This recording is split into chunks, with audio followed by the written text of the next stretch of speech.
Toshakhana case में chairman PTI की सजा मुअत्तल होगी या नहीं, फैसला आज होगा। इस्लामाबाद हाई कोर्ट कुछ देर बाद महफूज फैसला सुनाएगी।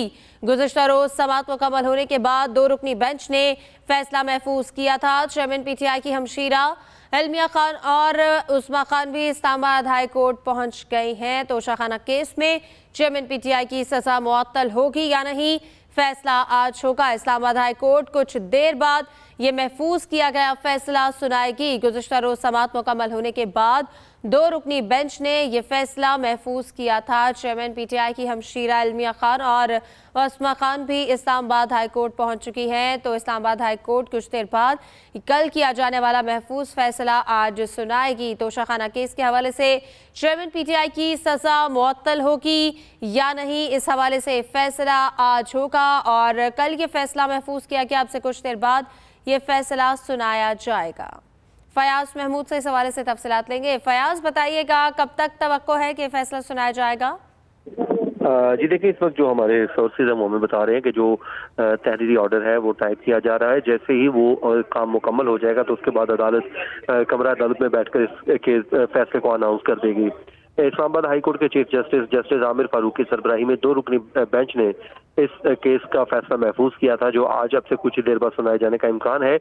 इस हवाले से जो हमारे सोर्सेज हमें बता रहे हैं कि जो फैसला है वो तहरीरी तौर पर, क्योंकि फौरी तौर पर जारी करना होता है, तो इस वक्त उसमें उसको हतमी शक्ल दी जा रही है और उसकी जो टाइपिंग का काम है वो जारी है। तो जैसे ही वो मुकम्मल हो जाएगा तो उसके बाद ये फैसला सुना दिया जाएगा। ये भी हो सकता है कि डिवीजनल बेंच अपने रूटीन के केसेस सुने और सुनने के बाद फैसला सुनाए, और ये भी हो सकता है कि उसके बाद भी हो सुनाया जा सकता है, क्योंकि इस्लामाबाद हाई कोर्ट में एक और भी अहम मीटिंग है और उस मीटिंग के बाद भी ये फैसला सुनाया जा सकता है। लेकिन ये तमाम तर चीजों के अनुसार जो सोर्सेज बता रहे हैं कि वो जो फैसला टाइपिंग चल रही है वो जैसे ही मुकम्मल होगी उसके फौरी बाद फैसला कोर्ट रूम में, ओपन कोर्ट में आकर सुना दिया जाएगा। इसमें चेयरमैन पीटीआई की जानिब से सजा मौसरी की दरखास्त दायर की गई थी। उन्होंने मरकजी अपील के साथ 8 अगस्त को ये दरखास्त दायर की थी, जिसमें उन्होंने कहा था कि केस का आत्मी फैसला आने से पहले अदालत उनकी सजा को सस्पेंड कर दे और उनको जमानत पर रिहा करने के अहकाम जारी करे।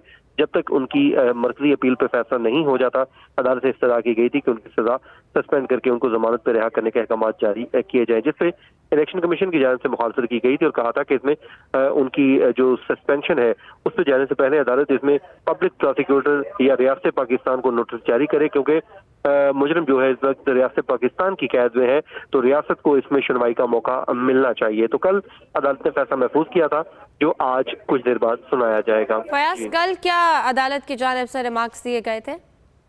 देखिए, अदालत की जानिब से कल मुख्तलिफ सवालात पूछे गए थे, क्योंकि जब भी आपको मालूम है कि जब भी कोई आर्गूमेंट चल रहे होते हैं तो उसमें अदालत जो है वो अपना माइंड जो है वो क्लियर करने के लिए सवालात पूछती है। तो जैसे प्रोसिक्यूशन से मतलब कहा गया था कि पब्लिक प्रोसिक्यूटर को नोटिस किया जाना जरूरी है, तो जिस पर अदालत ने कहा था कि ये नुक्ता आपने इलेक्शन कमीशन के सामने नहीं उठाया था, अब आप ये नुक्ता भी अदालत के सामने रख रहे हैं। तो जिसपे उनसे एक और भी इस्तफसार किया गया था कि नैब के केसेस में तो रियासत पाकिस्तान को या प्रोसिक्यूटर को नोटिस जारी नहीं किया जाता, ना ही उन्हें सुना जाता है। तो जिसपे इलेक्शन कमीशन के वकील ने मौका अपनाया था कि नैब के केसेस में नैब जो है वो उनके प्रोसिक्यूटर्स अपने होते हैं, तो इसलिए उसमें रियासत को फरीक नहीं बनाया जाता, उसमें नैब ही होती है। तो इस केस में क्योंकि रियासत पाकिस्तान को फरीक बनाया जाना जरूरी था, और जिस पे अदालत ने कहा कि ये कंप्लेंट जो है ये तो इलेक्शन कमीशन की कंप्लेंट है, तो इसमें क्यों बनाया जाना जरूरी है। तो उस पर उन्होंने मुख्तलिफ अदालती फैसलों के हवाला दिए। उन्होंने कहा कि मैं 20 मुख्तलिफ अदालती फैसलों के हवाले दे रहा हूँ जिसके मुताबिक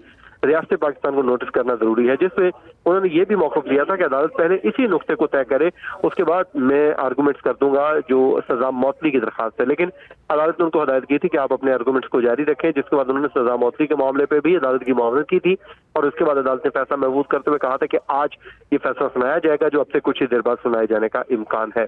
ठीक है।